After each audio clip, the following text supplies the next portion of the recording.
Ma vision de la transformation agile, c'est d'abord le passage d'un mode de fonctionnement pyramidal très directif à un mode de fonctionnement complètement collaboratif où l'on va impliquer l'ensemble de nos salariés, où on va les responsabiliser dans leurs actions et les faire grandir au maximum de leur potentiel.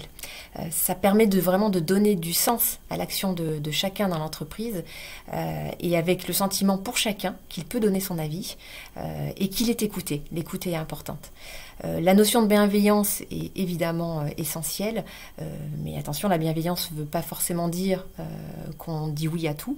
Il faut pouvoir se dire les choses quand ça ne va pas bien, et donc c'est ce qu'on a mis en place. Mais la bienveillance permet d'avoir deux notions très importantes qui me tiennent à cœur, qui sont le respect de tous et l'humilité de chacun d'entre nous. Les trois actions que je souhaite mettre en œuvre en 2021 pour poursuivre cette transformation agile que nous avons entamée depuis 3 ans maintenant. La première, c'est évidemment d'essayer de retrouver des moments d'échange, si possible en physique, pour pouvoir poursuivre sur cette écoute et fixer des objectifs à chacune de nos équipes, que ce ne soit pas uniquement des objectifs nationaux ou régionaux, mais vraiment des projets au sein de l'équipe qui sont importants pour eux, et avec dans l'idée que je suis là pour les aider et à fluidifier au maximum la poursuite de leurs actions et l'atteinte de leurs objectifs. Le deuxième point, ça concerne la communication.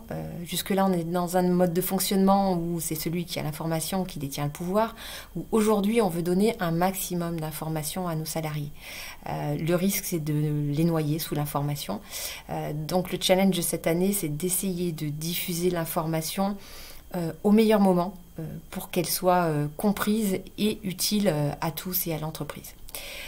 Et le troisième point, c'est de se dire quand même il faut avancer à petits pas, il ne faut pas vouloir aller trop vite.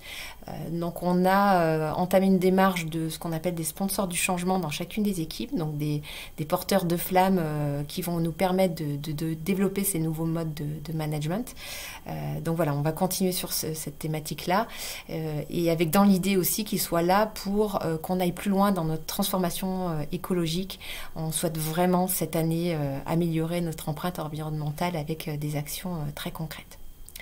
Donc en conclusion, pour moi, la transformation agile m'a permis à titre personnel un alignement de la tête et du cœur.